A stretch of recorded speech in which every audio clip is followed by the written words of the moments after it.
Hi, friends. Before we get to our episode, I just want to thank our sponsors at Nishmat, the Jeannie Schottenstein Center for Advanced Torah Study for Women. It is back with a new semester of online Beit Medrash learning, all starting September 8th. You can study Talmud, Tanakh, Halacha, and so much more with some of the best Torah teachers in all of Jerusalem, all from the comfort of your home. Classes are open to women of all learning backgrounds. For a full schedule and registration, go to nishmat.net/online-beit,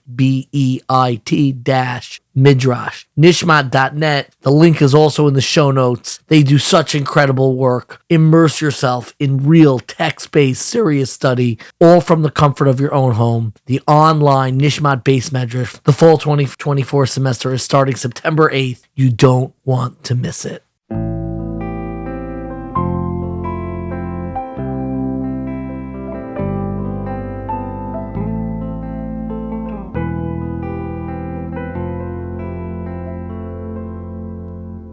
Hi, friends, and welcome to the 1840 podcast, where each month we explore a different topic, balancing modern sensibilities with traditional sensitivities to give you new approaches to timeless Jewish ideas. I'm your host, David Beshefkin, and today we have a special episode going back to our series on denominations, exploring Jewish secularism and Sabbateanism. This podcast is part of a larger exploration of those big, juicy Jewish ideas. So be sure to check out 1840.org. That's 18forty.org, where you can also find videos, articles, recommended readings, and weekly emails. Right after Passover of this year, we did a series on denominations where we explored the Reform movement, the conservative movement, Orthodoxy. We obviously did not cover everything. We still hopefully are going to have episodes exploring, most importantly, Sephardic Jewry, which we did not spend at all nearly enough time about. And one aspect that we really didn't discuss in depth is the notion of a secular Jew. A secular Jew, somebody who identifies as Jewish but does not identify in any way as religious. This is a growing segment of the Jewish people. Some may even call themselves atheists, but they have a deep Jewish identity. And where did this come from, and how did this emerge that we have people who take their Jewish identity seriously but do not practice anything of Judaism? They've almost adopted kind of Western liberal values to replace, in many ways, traditional Jewish ritual and practice. It's something that has always fascinated me. There is an author, a scholar, who actually recently passed away. His name is David Bial, and David Bial wrote a great deal about this. I was actually considering interviewing him. He passed away, I believe, just a month or two ago. But he wrote quite a bit about this. He has one book called Not in the Heavens, The Tradition of Jewish Secular Thought. That's in addition to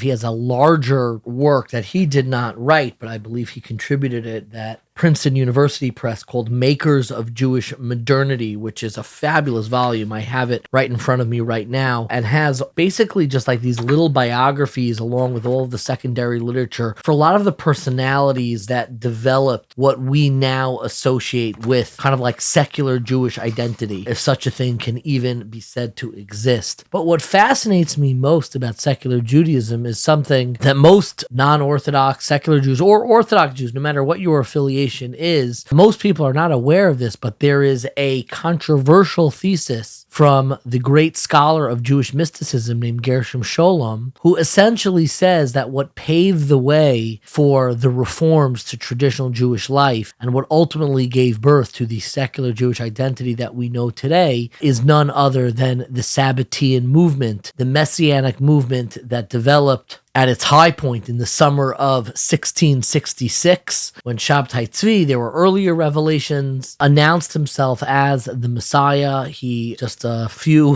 month or two later, converted to Islam, and he died on Yom Kippur of 1676. It's a fascinating figure. There's so much to talk about, and I just want to recommend from the outset, my friend Nachi Weinstein of the Sfarim Chatter podcast has an entire series on Sabbateanism, and hopefully I still have a dream of partnering with him and going back and doing another series because there's so much more to discuss about this, and particularly its contemporary relevance. But this episode was really inspired in many ways by our exploration of Jewish identity in the different Jewish denominations, and specifically this idea from Scholem that much of the Enlightenment and the Reform movement can be attributed, at least philosophically. He tried to even show historically the connection between Sabbateanism and later more secular formulations of Jewish identity. This is actually the words that Scholem writes, and he writes this. It's in a few places, but you can read, because it was published in commentary in a famous article called The Holiness of Sin, which is an excerpt from his book, the biography on Sabbatai Zevi. And this is what he writes regarding the connection between Sabbateanism and the Reform movement. I shall endeavor to show that the nihilism of the Sabbatean and Frankist movements, with its doctrine so profoundly shocking to the Jewish conception of things that the violation of the Torah could become its true fulfillment. The words bitula shel Torah zehu kiyuma was a dialectical outgrowth of the belief of the messianship. I think that might be a typo, messiahship of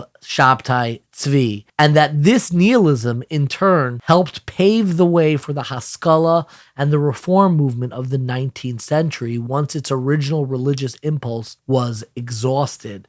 That is the connection that Scholem endeavors to make. And essentially, as he discusses later on in the article, what he wants to show is that what Sabbateanism was kind of this mystical doctrine of nihilism. Nihilism meaning the absurdity, the meaninglessness of everything, but it was wedding mysticism with nihilism. Again, I don't know if I'm pronouncing that right. I have a joke. Nihilism is a form of philosophy, but some people pronounce it nihilism. And I one time joked to somebody, because the whole philosophy is about how nothing really has any essential meaning.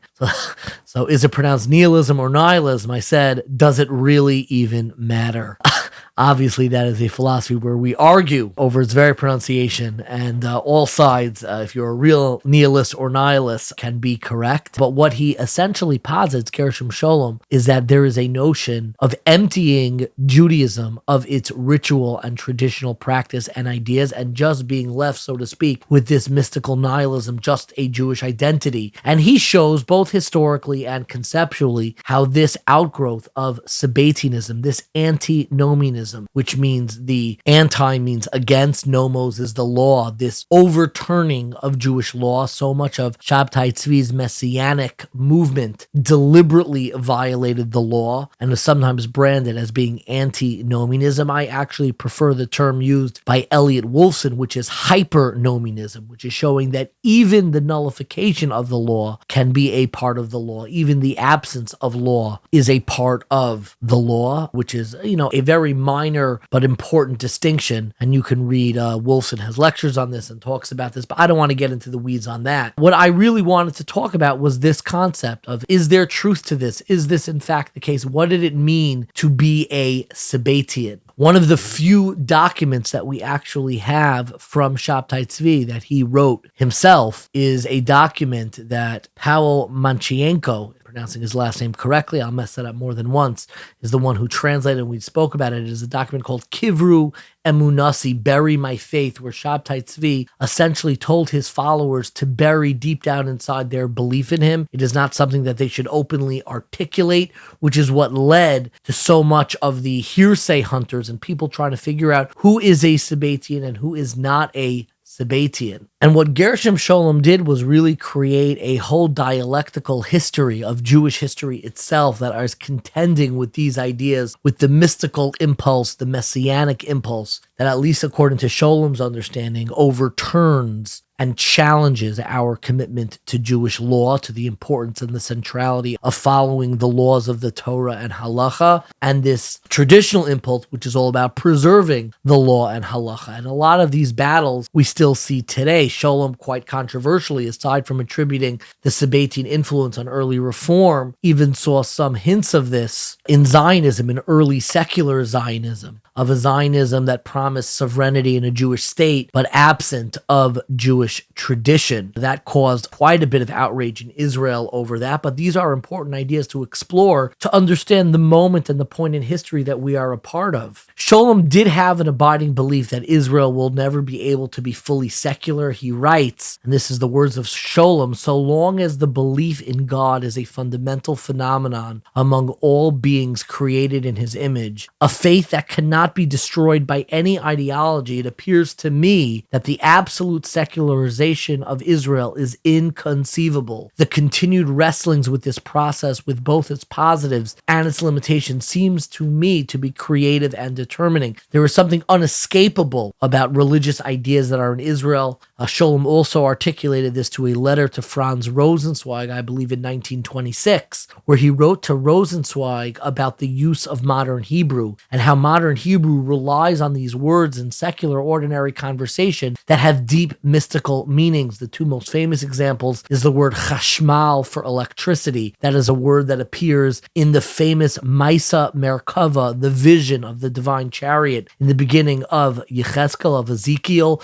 It is one of the most Kabbalistic visions that's interpreted by later mystics of a vision of how divinity fills the entire world. And we take a word from that prophecy, chashmal, which literally chash means to be silent and mal means to speak, and used it for electricity. And even the very term that we use to describe the vision of Ezekiel, which is called the Maisa Merkava, it is called that in a Mishnah in Tractate Chagiga, and we call it the Maisa Merkava. The word Merkava is a divine chariot. That's the word that we use for a military tank in the state of Israel. And Scholem expressed concern that we are using this deeply mystical tradition and language. We will never be able to be fully secular in the land of Israel, and that is something I fully agree with Scholem on. You will never be able to empty out a Jewish identity of its religious significance and meaning. That is an impossibility. But I did want to explore this further, and I could think of nobody better than a scholar who is so phenomenal. He's written several books and articles. I hope we're able to link to all of them. One great book, it's probably one of the better introductions to the history of Sabbateanism, and it's called Sabbatean Heresy, Writings on Mysticism, Messianism, and the Origins of Jewish Modernity. And that was edited by our guest today, Pawel Maciejko. He also wrote a book on Frankism called The Mixed Multitude, Jacob Frank and the Frankist Movement, 1755 to 1816. I was just going to talk to him about this thesis of Scholem and the connection between Sabbateanism and the kind of heterodox, the heretical ideas that we see. It's an idea that I've always found incredibly interesting, and all the more so is that I found a contemporary non-Orthodox rabbi, somebody named Rabbi Danya Ruttenberg, who's quite famous, has a massive following on social media, and she writes a great deal. She wrote a book on reconciliation and apologies that I actually read and enjoyed quite a bit. But she had a guest post from somebody who I know personally named Jericho Vincent. And Jericho wrote a guest post on this Substack that Rabbi Danya Ruttenberg publishes called The Messianic Feminism of Sabbatai Zevi and Sarah Ashkenazi. And she basically, they're both not Orthodox, but Jericho, somebody who was extraordinarily progressive, egalitarian, obviously not Orthodox, and does a lot of work in that space. But she writes an entire article where she contends with the history of Sabbatai Zevi and says, I don't really understand why he is so vilified. Why do we call him a false messiah? So many of the tenets that he seemed to introduce, whether egalitarianism, whether being sexually progressive, or so many of these ideas are ideas that he championed. Maybe we should be viewing ourselves as an outgrowth of Sabbateanism, which is really more or less in many ways the exact thesis of Gershom Scholem. And really to explore, because I'm not assuming that a non-Orthodox or secular Jew self-identifies as Sabbatean in any way. Of course, that's not the case. But is there some synergy or conceptual or even historical connection between these two movements is something I wanted to discuss with really somebody who I look up to a great deal. Has so many articles. He has one article. It's jaw-dropping. You'll fall out of your chair. I gave a class on it. It's called The Portrait of a Young Kabbalist. It is one of the most fascinating articles I've ever read in my whole life. It's about Casanova and this painting that Pawel Maciejko saw of this young,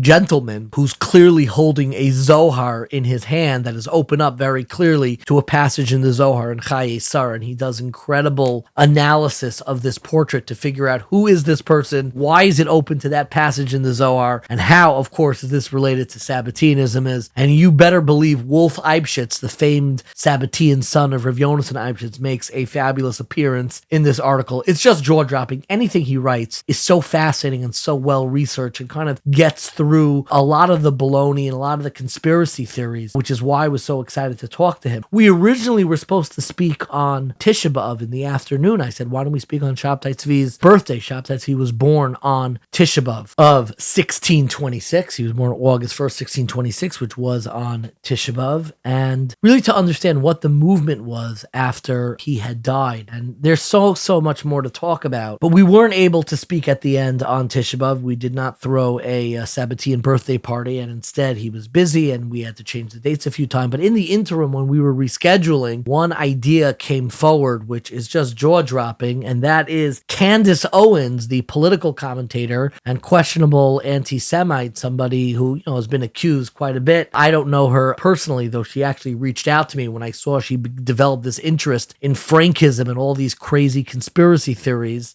I tweeted something related to her, and then she DM'd me and actually quoted me. She didn't really pronounce my name correctly, but quoted me on her show. You can listen here. By the way, I had a wonderful discussion yesterday with this Jewish PhD, a professor named and a writer named David Bashvikin on Twitter, because he heard about my episode talking about Sabbateanism, and I guess he assumed that I was going to say, like, this is what Jews worship, and I was actually saying the exact opposite. So I messaged him privately on Twitter, and we had this wonderful back forth speaking about how Jewish people and Christians actually need to unite and to do the research and to root out these satanic people that have infiltrated both of our faiths, including the Muslim, the Islamic faith as well. There has been an infiltration. And so we were having this back forth, and I was speaking to him about these Frankists and how they literally came to America, and the evidence of that is everywhere. And particularly, yes, this is how the ADL was born. I was just fascinated by the entire thing. I mean, most of what she says is from outer space, but I figured once I have Pawel Maciejko, who literally wrote the book on the Frankist movement called The Mixed Multitude, Jacob Frank and the Frankist movement from 1755 to 1816, I figured I would ask him about it. He had a little bit to say. It was very funny, and we got to talk about that as well. So without further ado, I am so excited to introduce our conversation with Professor Pawel Maciejko. It is really my absolute privilege and pleasure to introduce a scholar who, I don't know if I could say I have read everything that he has published, but I have certainly read everything that is publicly available, either his books or his articles. I've searched for everything. I've read everything. I already started reading some of your students.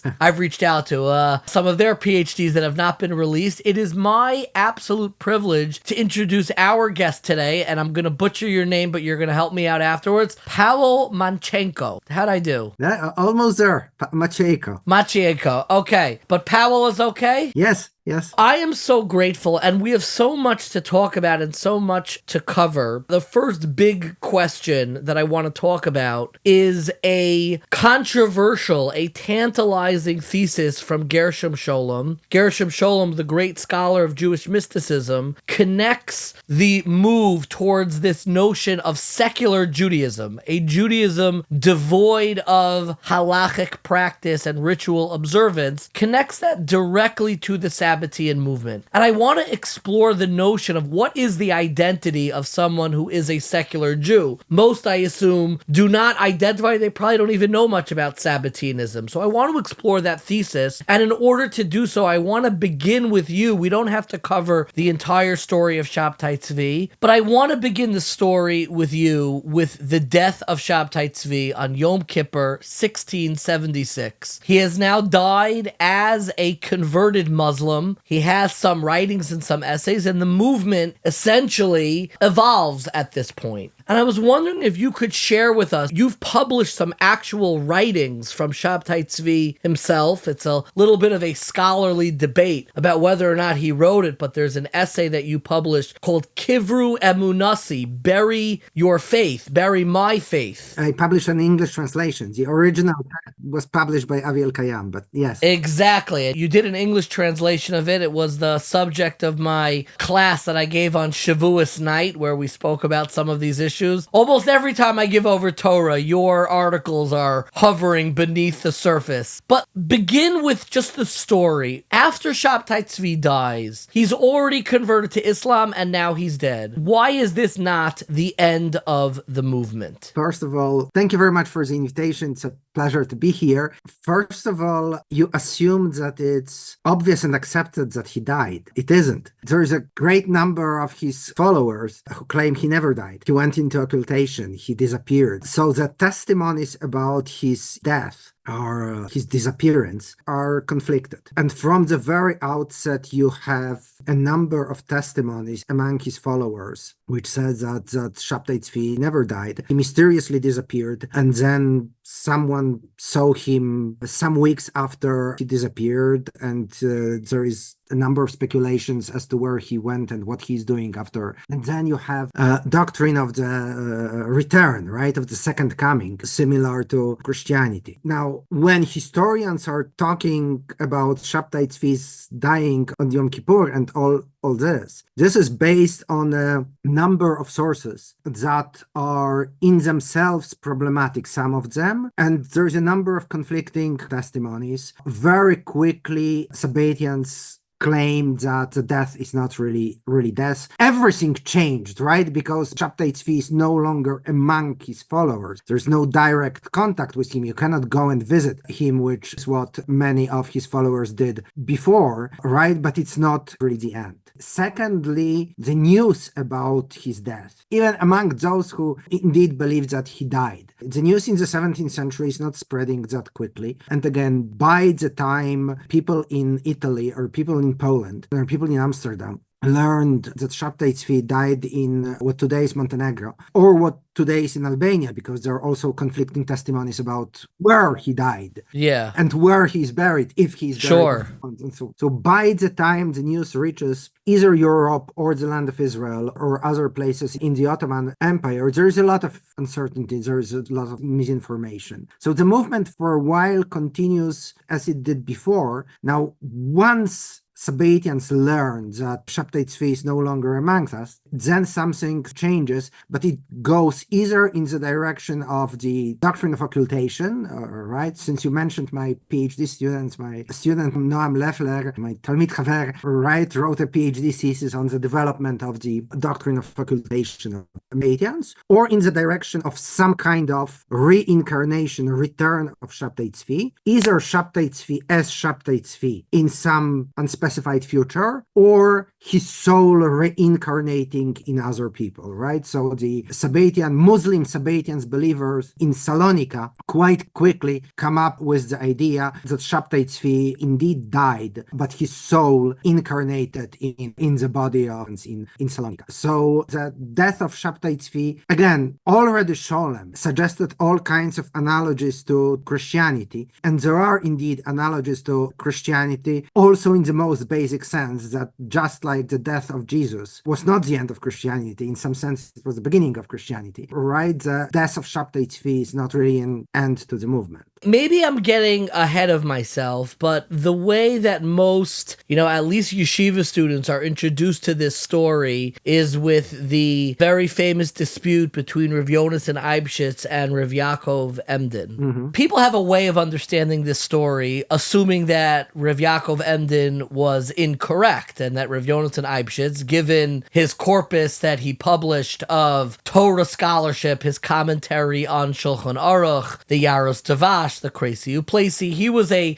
jaw-dropping scholar of traditional Jewish thought, and we could understand and ascribe to a Rav Yaakov Emden maybe a zealotry, a jealousness, and he pursued him. What people have a hard time understanding is what on earth would it mean for a Rav Yonasan Eibschitz, which is the predominant scholarly view, that he was a Sabbatean. And it's my impression that what it meant to be a Sabbatean, and maybe this is because we're nearly a century after his death, maybe that what it meant to be a Sabbatean at that point had much less to do with the personality of Sabbatai Zevi. It was no longer wrapped up in a specific person, but the philosophy and the movement became almost detached from the figure of Sabbatai Zevi and became much more of a general philosophy and outlook towards religious life. So I guess what I'm asking you is that in fact correct? And if it is in fact correct, at what point does Sabbateanism develop this strand that is no longer so wrapped up in a return of the actual figure Sabbatai Zevi, but is it about something else altogether? So there are several elements here. Eibschitz, as you know, is my main project.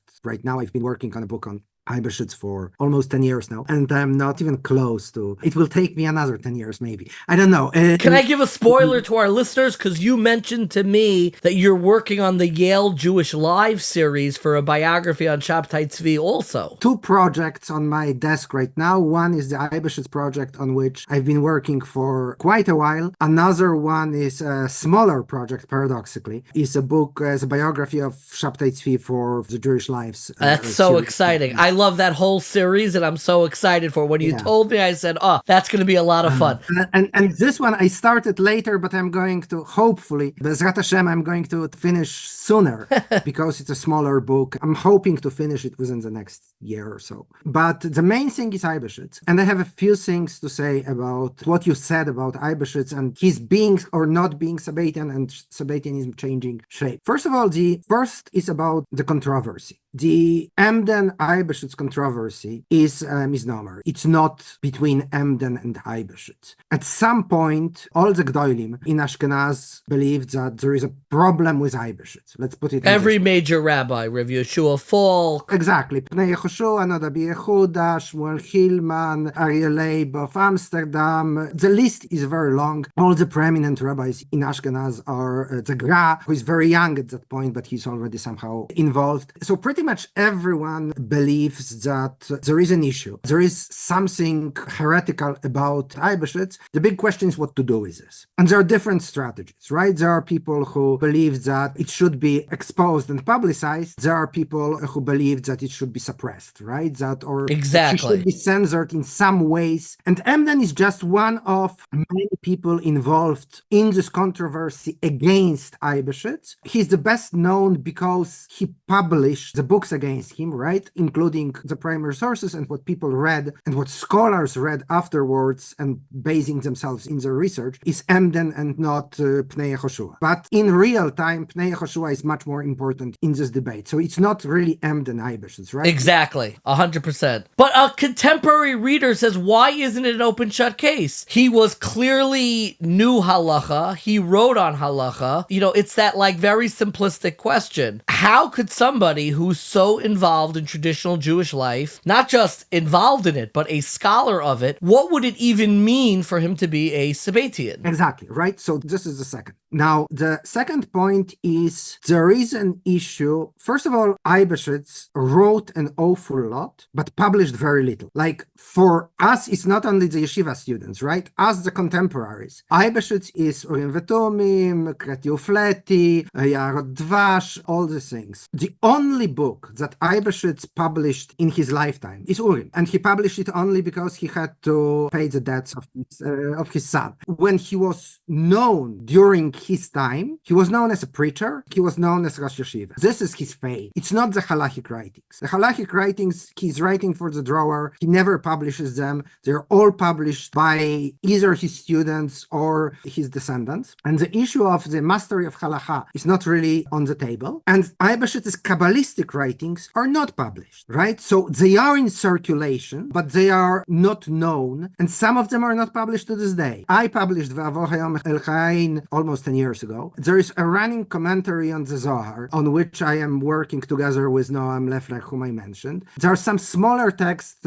some of them were published by Yehuda Liebes and so on and so forth, but this is not really known, right? Yeah. So the Kabbalistic side of Eibeshitz is not known, and this is where whatever non-normative stuff you may find is most explicit. Now, once you know the side of Eibeshitz, and you go back to the material that is known, you will find Sabbatean allusions in the sermons. Like if you read Yarot Dvash after reading Vavo Hayom El Ha'ayin, you will find allusions to esoteric teachings of Eibeshitz in his sermons, but it's not explicit. Can you give an example? Are you saying that you could find allusions for like Sabbatean mysticism or just general mysticism? I will get to, no, for heretical mysticism. I consciously don't want to use the word Sabbateanism just yet. Okay. Right? But stuff that is not normative in the eyes of most Jews. Perfect. Both in the 18th century and today. Okay? So it is in the quite explicitly in Kabbalistic material, and in the published material, you can find it if you know what you're looking for. Okay? Gotcha. That's point number 2. Now, point number 3 is about Sabbateanism and why I'm not using the word Sabbateanism.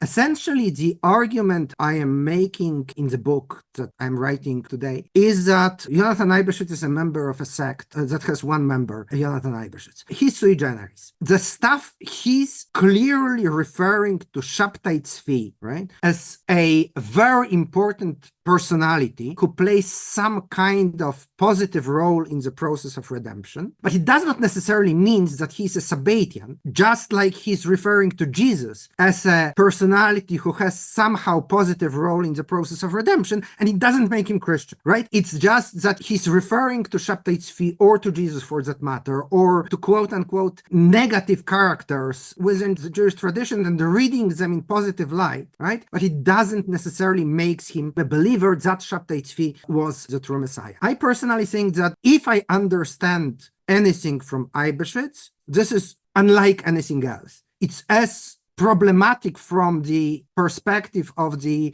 quote-unquote Sabbatean mainstream as it is from the perspective of Orthodox Judaism, right? He was a double heretic. He was a heretic from the heretics. Yeah, like if Nathan of Gaza read Vavo Hayom El Ha'ayin, he would be as outraged as Orthodox Jews today, or as outraged as Emden was when he read, for different reasons. Exactly. So in this sense, I find claiming that Eibeshitz was a Sabbatean somehow misleading, right? Eibeshitz is certainly beyond what is considered mainstream or normative Judaism, both of the time and today. But whether it's Sabbateanism, it's a complicated question, right? It might be semantics, how you define Sabbateanism. Yeah. So you kind of sketched this out, but we haven't really gotten to the heart of the views, and there are so many, and Scholem has a certain way, but the main reason why I wanted to talk about this is to understand Scholem's thesis, and that is that he draws, I don't know if I'd call it a straight line, but at least a dotted line from the, post-Sabbatai Zevi Sabbateanism. What happens in the aftermath after his death, and he draws a dotted line between that and the beginning of Reform Judaism and eventually almost secular Judaism, the notion of being a secular Jew. I am a Jew, but only in name, but not through ritual. How do you set up Scholem's thesis? Do we have enough information just to explain what his thesis even is? Mm-hmm. Okay, first of all, Scholem, and I also worked on Scholem. That's a phenomenal article on his principle on the dialectic of history. It's a beautiful article, but please continue. I'm just trying to recommend as much as your writings as possible to our listeners. Look, Scholem doesn't seem, it is a thing that he wants to say, but doesn't quite say, and he says, and then he issues all kinds of disclaimers, and he's qualifying it. So I don't think that Scholem is fully convinced of the truth of his own claim, right? He made it. Also, if you read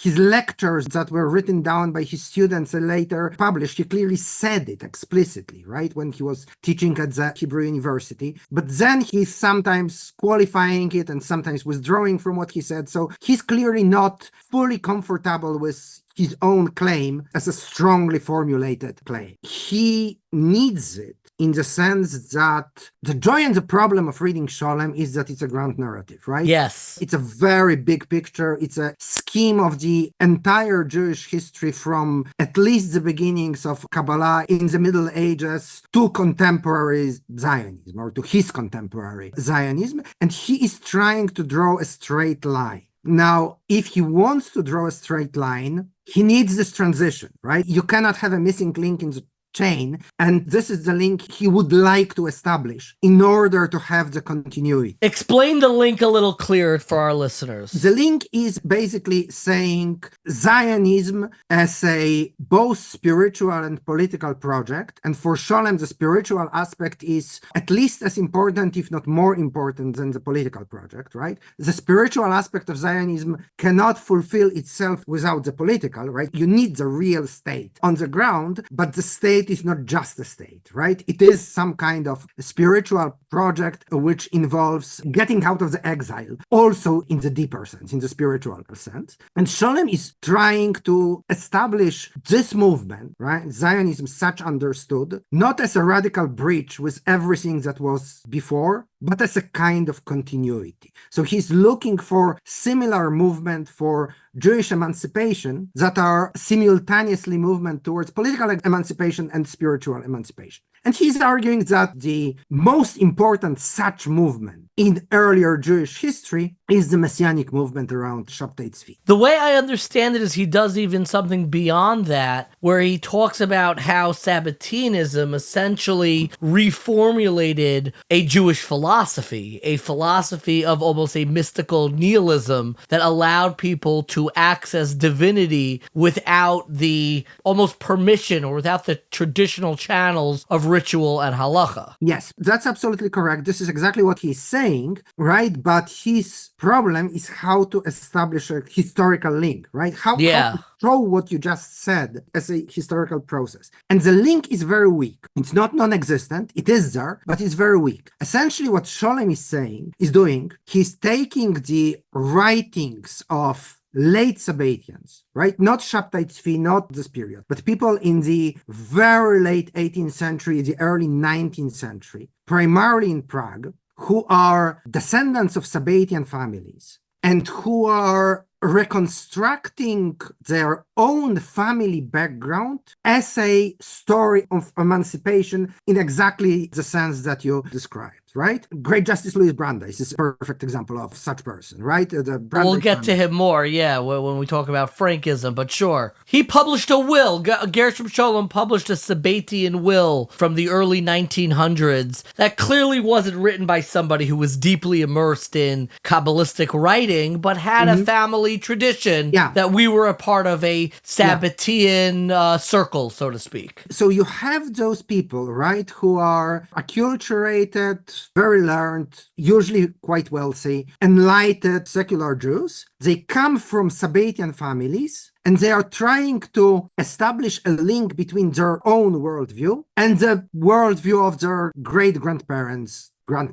They essentially say, oh, okay, here we have it. We have the kind of religious enlightenment within Judaism already in the 17th century. And by the way, these were our families. So Scholem is looking back into the 19th century and is looking back at 19th century descendants of Sabbateans, right? Because they're not even Sabbateans in the religious sense, right? But people from Sabbatean families who are looking back at their own family history. So the entire construction is built post factum, right? It's Scholem looking back at people who are already themselves looking back exactly into the 17th century. They are reading Sabbateanism into their current activities, but he is able to show how some early reformers were descendants of these Sabbatean families. Well, very few. The only strong case is Aaron Horin. If you want to think about it historically, right, you have to nuance it somehow, and the only strong strong case is Hungary. In Hungary, it really seems to work, the connection between Sabbateanism and the Neolog movement.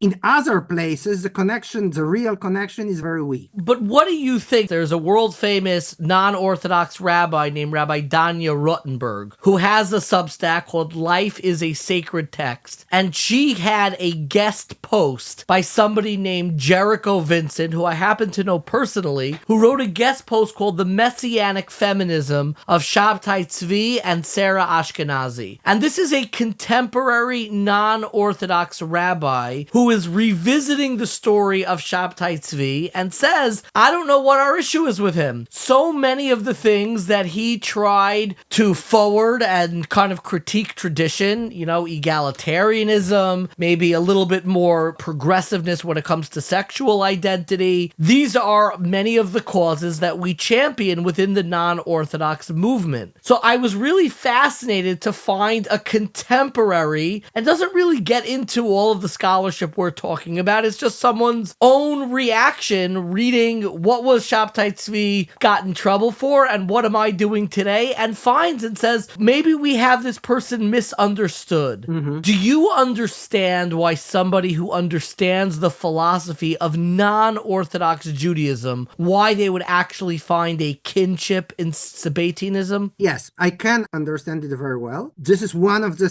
reasons why I'm writing this biography of Sabbatai Zevi, that I think that he's relevant to the contemporary world beyond his obvious historical relevance. Yes. It's not a coincidence that today people find inspiration in Sabbatai Zevi. Having said that, I am a historian, and I have to say that it's one thing to find inspiration in this or one or another action of Sabbatai Zevi. It's another thing to establish what he really was and what he really did. So all his proto-feminism is based on, I would need to count, but I think 3 testimonies to the effect that, one is that he went up to the Ezrat Nashim and he preached to women in a synagogue in Izmir. Another is precisely about his relationship with his third wife, but this is highly problematic. We know very little about her. It's all second-hand, third-hand. So as a historian, let me put it in this way. When I'm dealing with it, I'm a little bit torn, because on the one hand, I understand very well and I sympathize with people who see Sabbatai Zevi as an inspiration for certain developments that are happening today. On the other hand, as a historian, I have to say it's based on a very tenuous basis. People are reading a lot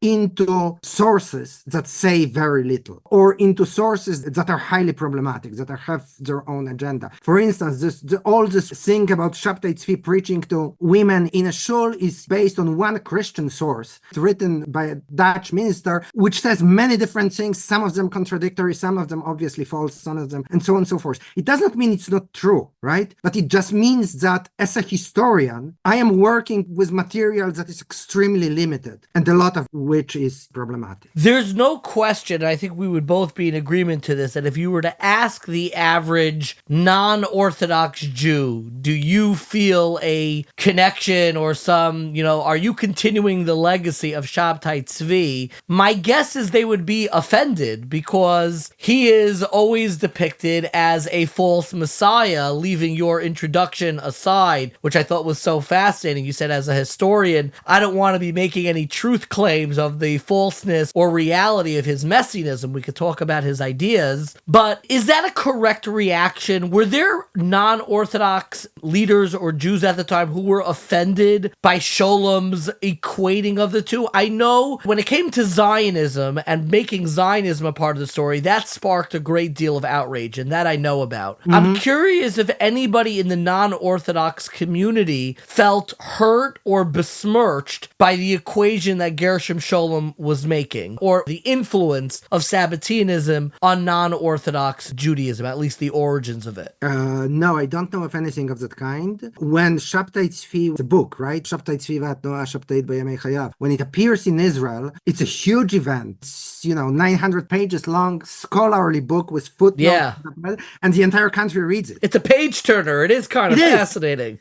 It's really something quite amazing. I think the only people who feel offended are the Orthodox Jews. But again, for the Orthodox Jews, to go back to what we started with, the claim that Rabbi Jonathan Eibeshitz was the Sabbatean is much more problematic than any claim about Sabbatai Zevi himself, right? Sabbatai Zevi is a false messiah, period. We don't need to deal with yeah, exactly. But maybe you could add a little bit more because you wear two hats. I mean, I think they're the same. You're a historian, but you also are a history not only of the people and events, but of the ideas and how the ideas matriculated in. So maybe in your own words, you could articulate what do you think is the continued relevance of Sabbateanism is, and how does it differ from Scholem's formulation? Well, I would be much more cautious than Scholem, and Scholem was cautious, as I mentioned, in formulating a direct continuity between Sabbateanism and Zionism. That's the first point. Now, the kernel, right, what Sabbateanism offers is a kind of religiosity that is based on the direct individual connection with God, but also with the scriptures, right? And this is very, very strong in Sabbateanism, not only in, right, when Chayon publishes in Amsterdam Ozle Elohim, right, which is the only Sabbatean book that was printed by Sabbateans themselves in 1713, he makes a very simple claim. Everyone can study Kabbalah on themselves, individually. You're not doing it with a rabbi. Essentially, what you do, you study Kabbalah on your own from a printed book. If you make mistakes, God is happy. The errors are necessary elements of progress in search of God. This is Sabbateanism without Sabbatai Zevi. This is Sabbateanism, which essentially says every individual construct their own religious identity on their own from elements pieced together from different places. Now, I think that this is contemporary work. I think that even the Orthodox Jews today are not completely isolated from the external world. There's a lot more individual agency. There is much more individualism. There is much more emphasis on this that once was. So this liberation of the individual, right? Emphasis on the identity building rather than inheriting it from your tradition, right? Of questioning the authorities, of even more than questioning authorities, right? Disregarding authorities, if you want to disregard them, is something that is felt very strongly in Sabbateanism. And I think it talks to contemporary people, right? I think this is what's happening there. That's absolutely fascinating. And the way that we've been talking about it, we've been talking about Sabbateanism and its influence on other forms, non-Orthodox Judaism, Zionism, Orthodox Judaism. It did have a role. Some of the ideas trickled in, and that doesn't make a person who is individualistic a Sabbatean, right? We're not accusing. Absolutely. Yeah. But there's a way that ideas and a certain zeitgeist trickles in and kind of shapes. But I wanted to shift. I didn't plan on talking to you about this, but if you have the time, I was wondering if we could at least touch on it. Over the last 2 weeks, there has been an international attention to probably your expertise. I think it could be fair to say, I don't want to embarrass you. You might be the world's expert on Frankism. You wrote the book on it. And in the last 2 weeks, there's been a great deal of attention, not from people who we want attention from a lot of anti-Semites. It was brought forth by someone named Candace Owens, who has portrayed Frankism as a contemporary threat in politics of running a ring of pedophilia and sexual transgressions. Before we get into the contemporary concerns that are being fueled by anti-Semites, can you just lay the ground? What is Frankism? How does it relate to Sabbateanism? Can you do it really quickly, chick-chock? Sure, And then I want to hear your thoughts on what's been bubbling up over the last 2 weeks, because once I have you, it'd be crazy not to ask. Okay, so Frankism, standing on one leg, is a religious movement that developed in 18th century, which is why it's called Frankism. It begins as an offshoot of Sabbateanism. So we are more or less 100 years after Sabbatai Zevi. Sabbatai Zevi is the mid-17th century. We're in the mid-18th century. We are in Eastern Europe, not in the Ottoman Empire. And there is a group of Sabbateans that gathers around Frank in Poland. For various reasons, it's considered more radical than some other Sabbatean groups, which is why it is attacked by the Jewish authorities in ways in which other Sabbatean groups are not being attacked, which ultimately leads to the conversion of the majority of the Frankists into Roman Catholicism. And just like Sabbateanism or certain strands of Sabbateans within Islam after the conversion of Frank and his followers. Now, one of the arguments I'm making in the book that you mentioned in my first monograph, The Mixed Multitude, is that Frank's original teachings are no longer Sabbatean. So it has a Sabbatean genealogy. It begins as an offshoot of Sabbateanism, but then it becomes something else. So this is Frankism in a nutshell. There aren't that many people who have spent their entire career who have published, that much on Frankism. Did people reach out to you, and what was your reaction when you heard, Yes. Candace Owen connected it to Leo Frank and to the ADL and to contemporary pedophile rings? I mean, you're more interested in history, and probably most of your studies stop in the 19th century. But what was your reaction when you heard about this in the news? Okay, so I started getting WhatsApp messages from friends. Honestly, I didn't know who she was. Better off. Probably, I live in America now. I lived in Israel most of my adult life, but I live in America now. And despite it shows how out of the loop I am, but I didn't know who she was. But I started getting messages, and eventually I watched the YouTube. Let me tell you this. First of all, most of it is not new or original. In fact, I have a friend and a colleague, Professor Nan Goodman at University of Colorado, who is writing right now a book on Frankism in America, on the reception of Frankism in America, right? Not the Frankists in America, but the way Frankism played itself out in American culture. And a lot of it is about various conspiracy theories, connect the Frankists to Freemasonry and Rosicrucians on the one hand, and ritual murder on the other. And the stuff like that was around in the 1950s, 1960s, then somehow disappeared, and now it reappeared. Was it true? Which part? That's not the answer I was hoping for.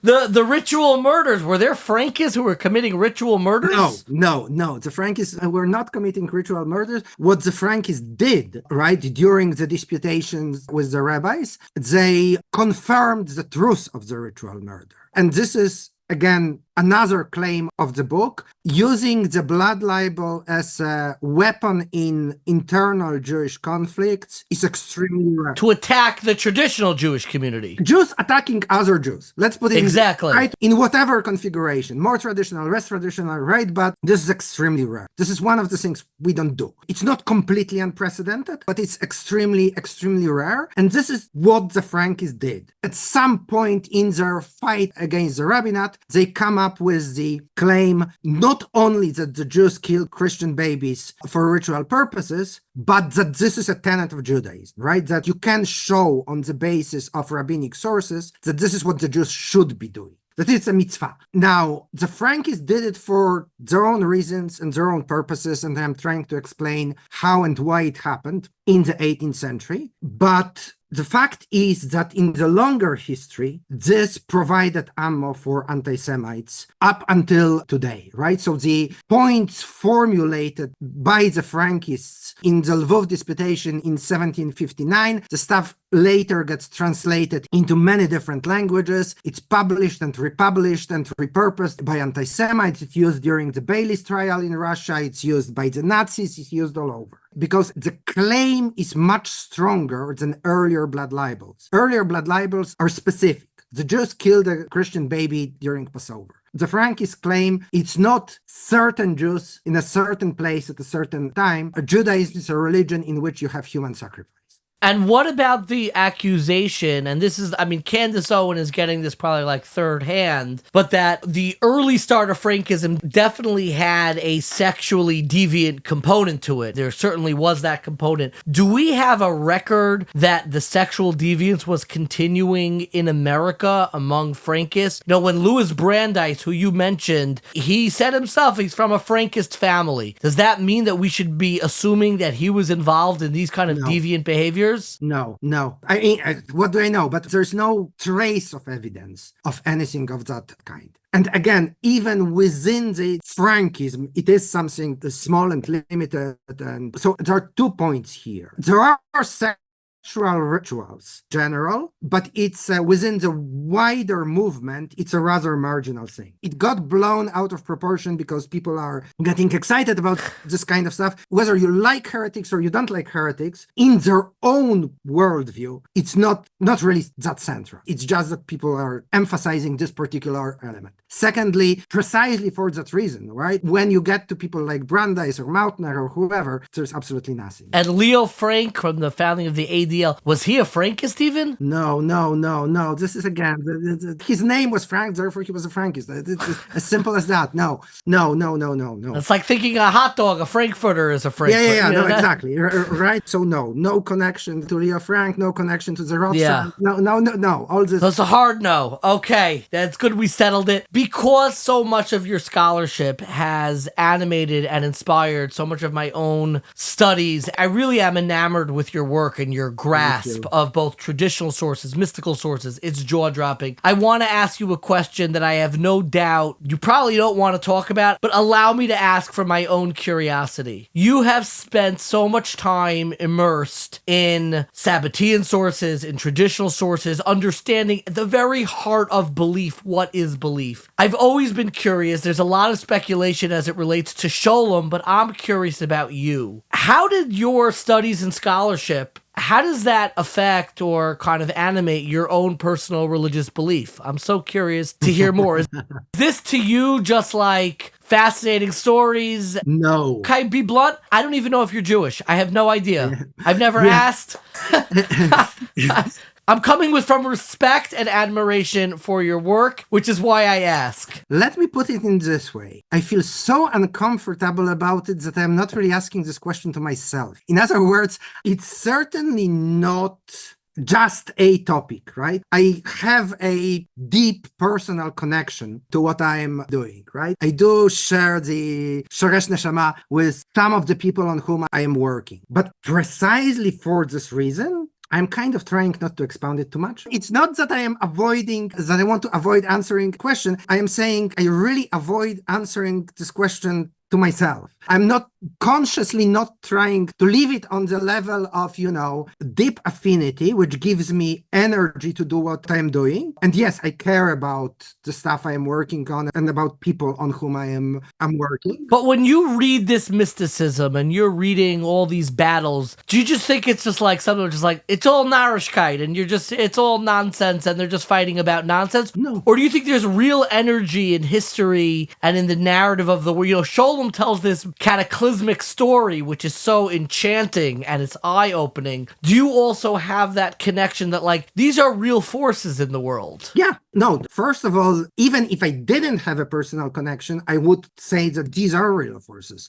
I mean, purely as an academic historian, people do kill and die for religious ideas. It's a fact, right? So these are real forces, even if you claim not to have any personal connection. On top of it, I'm saying, yes, I have a personal connection, and I don't think it's all Narishkeit. In fact, I think there's no Narishkeit in Sabbateanism at all. All these texts make deep sense. I understand why you wouldn't want to talk about your own emunah. A real mammon would not want to talk about formulating their own emunah, their own sense of faith and belief. But I really find your articles and your worldview to be a grasp of the entirety of Jewish history, but really animated all of the tension and the cosmic drama that have come out that I think in many ways we are dealing with in this very moment. So much of the questions of Zionism, what does it mean to be a non-Orthodox Jew in this moment, as a lot of the non-Orthodox institutional structures are starting to kind of erode or lose a little bit of their strength. There's so many people wondering, what does Jewish identity even mean? What does it mean to be Jewish? What does this identity do for me? The tripartite Reform, Conservative, Orthodox for a lot of the younger generation is not enough. They're trying to figure out, what is this? And I guess I'll end with this question, which is like the heaviest question of all. But if a secular Jew who has no education, they've been assimilated, come from an assimilated family, they don't have any of this narrative, and they came to you and they say, I know I'm Jewish and I don't know what to do with it. Where should I go?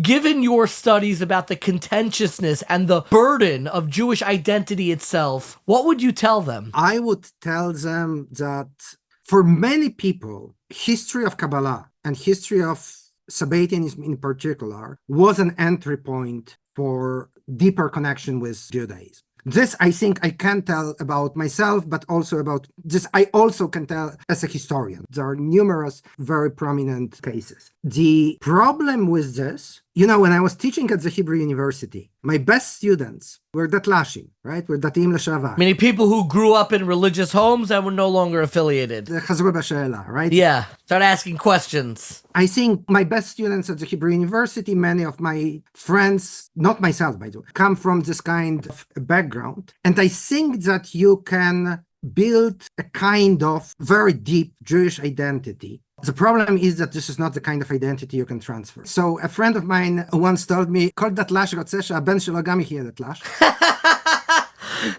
Translate that. That's so good. Everybody who goes off, they also want their children to have that identity, but you can't have children with that identity unless you cannot transform non-conformity. If you come from the Orthodox background and then become secular, you cannot do it to your children. Brilliant. Brilliant. You can't recreate that same exit if you never had the entrance, if you never had the affiliation. And that's something I've heard from a lot of people who, in America, they're sometimes self-identify as OTD, off the derech. They're no longer on the path, so to speak. It's not a term I like to use, but it's sometimes used. And very often they will raise their children, obviously, outside of the traditional community. And it's interesting, I've heard this from people who they're almost disappointed in their children because they're assimilated from the fact that they're even assimilated. They don't even know that they're rebelling against something. Mm-hmm. Part of the beauty and the depth is kind of beginning and being anchored in tradition and knowing and having an informed, at least, rebellion or informed articulation of what you on an individual level are going to do with that tradition. Yeah. So what would you tell them? So you're not going to tell them to become a Sabbatean. This happens all the time now. There's been an awakening with all this anti-Semitism. You study it. When anti-Semitism comes, Jews wake up and they want to understand their identity. I know you're not a rabbi, you're a historian, but I'm curious, this is at the heart of your work, the awakening, the grain of the essential, immutable Jewish identity and what it awakens us towards. If you had a student who was fully secular, who genuinely comes to you after class and says, look, I know I'm Jewish, I want to know what this identity should mean for me, what would you tell them? I think that studying this stuff doesn't give you any answers, but it helps you to ask questions. It teaches you how to ask questions. This is pretty much the only thing I can tell. I appreciate it. Pawel, thank you so much. It is such a privilege that we speak together. I always wrap up my interviews with more rapid fire questions. We'll do these chick-chock 1, 2, 3. My first question is, can you recommend outside? We're going to link to all of your articles. They are phenomenal. Most of them you could find online through JSTOR and the books that you've published. Who is your favorite, aside from Scholem, who we've been talking about, who is your favorite contemporary Sabbatean scholar? Do you have an article or a book that is your favorite? My student, Noam Leffler. Noam Leffler. Do you know the name of it? He's the one who's taking his PhD and turning it into a book right now, correct? Correct. That's on the occultation doctrine. And he has a number of articles and they are all... Actually, no. Two of my former students, the one is Noam Leffler, the other one is Hadar Feldman Samet, whose book on the Turkish Sabbateans, right, on the poems and songs of the Dönme is coming out next week in Hebrew. Oh, that's exciting. Yeah. Okay, my next question. If somebody gave you a great deal of money and allowed you to take a sabbatical with no responsibilities whatsoever to study a different area of Jewish thought, what would you want to study? Sefer Yetzirah and early Kabbalah. I taught a seminar on Sefer Yetzirah last year. I want to go back to it. I want to go back to pre-Lurianic, even pre-Zaharic Kabbalah. Absolutely fascinating. My final question, I'm always curious about people's sleep schedules. What time do you go to sleep at night, and what time do you wake up in the morning? I have a very regular sleep pattern. Like, my ideal sleep pattern is to go to sleep around 11 and wake up around 7, but it never happens, or it seldom happens. It's a very, very irregular sleep pattern. Professor Maciejko, I hope I did that so. It has been an absolute privilege and pleasure speaking. I hope I have the opportunity soon to thank you in person. Thank you again for spending time today. Thank you very much. It was a pleasure. At the very end of our conversation, I thought Pawel mentioned something that was incredibly profound. I just want to reiterate it because I think it's something that's important for this moment that we are in, and that he said his students who identify as Datlash, which is an acronym, a Hebrew acronym that stands for Dati L'She'avar, I used to be religious. People who grew up religious and no longer affiliate religious. He said that very often, I don't know, maybe it was in jest, but they say they want their kids to identify as Datlash as well. They want their children to identify as formerly observant as well. Of course, that is impossible. Somebody who leaves traditional community and kind of the traditional confines of the Jewish community, their children are not going to grow up with a tradition to rebel against. And very often the rebellion of the next generation, instead of rebelling from tradition, they often rebel towards tradition. And I think in many ways that captures some of the moment that we are in now. American Judaism has been really the most successful of any movement in all of Jewish history in really assimilating into mainstream culture. And while we possess a very strong sense of affiliation with Judaism, no matter what denomination or movement you may belong to, there is a sense when you raise the next generation, every generation wants their children to be the same, but they never can be because they are not reacting to the same set of principles that they were raised with. And now that we have a generation now who are experiencing anti-Semitism, likely for the first time in their life, and they are being awakened to their own Jewish identity, they are asking themselves, well, what does it in fact mean to me? And it's not enough to say, okay, well, we rebelled from the tradition. So, okay, great. You rebelled from the tradition, but what now? What is going to be passed on to the next generation? This really highlights the phrase that I've said over and over and over again, which is that the purpose of Judaism is not to fight anti-Semitism, but we fight anti-Semitism in order to focus on the purpose of Judaism. And now we have a generation who is waking up and saying, well, we've kind of been fighting tradition for, 100 plus years on American soil. So what now? What do we fight for? What do we move towards? Is this a move and maybe a moment to at least rediscover tradition? Not that everybody's going to wake up and become traditional Jews or Orthodox Jews, but at least understand the ideas and the history from which your Jewish practice and your own Jewish identity emerged. And I don't think there is a way to understand contemporary Jewish identity with at least exploring some of the debates and the ideas that emerged during the Sabbatean movement and the aftermath, which was really a struggle in many ways, as the professor explained, to find individual agency within Judaism, a Judaism that is not mediated from the establishment and from institutions and from the elite, but a Judaism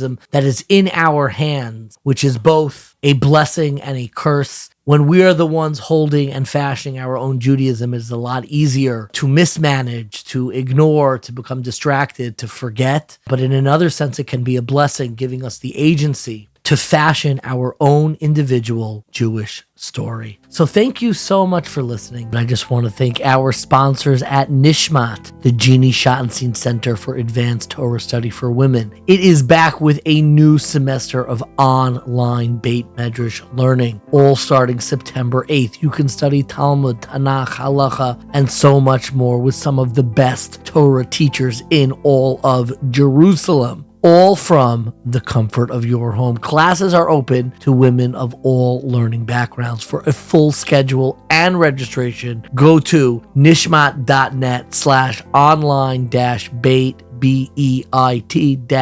Midrash. Nishmat.net. The link is also in the show notes. They do such incredible work. Immerse yourself in real text-based serious study, all from the comfort of your own home. The online Nishmat-based Midrash, the fall 2024 semester is starting September 8th. You don't want to miss it. This episode, like so many of our episodes, was edited by our dearest friend, Dina Emerson. Welcome back, Dina. If you enjoyed this episode or any of our episodes, please subscribe, rate, review, tell your friends about it. You can also donate at 1840.org/donate. It really helps us reach new listeners and continue putting out great content. You could also leave us a voicemail with feedback or questions that we may play on a future episode. That number is 516-519-3308.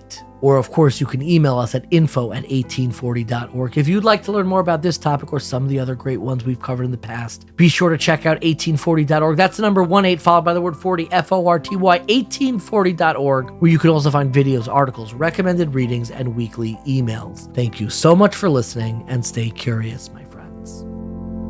Shomer Yisrael She'eris Yisrael V'yal Yovad Yisrael Omrim Shema Yisrael Shomer Yisrael Shemor She'eris V'yal Yovad Yisrael Ha'omerim Shema Yisrael Shomer Yisrael Shemor She'eris Yisrael V'yal Yovad Yisrael Omrim Shema Yisrael Oy Shomer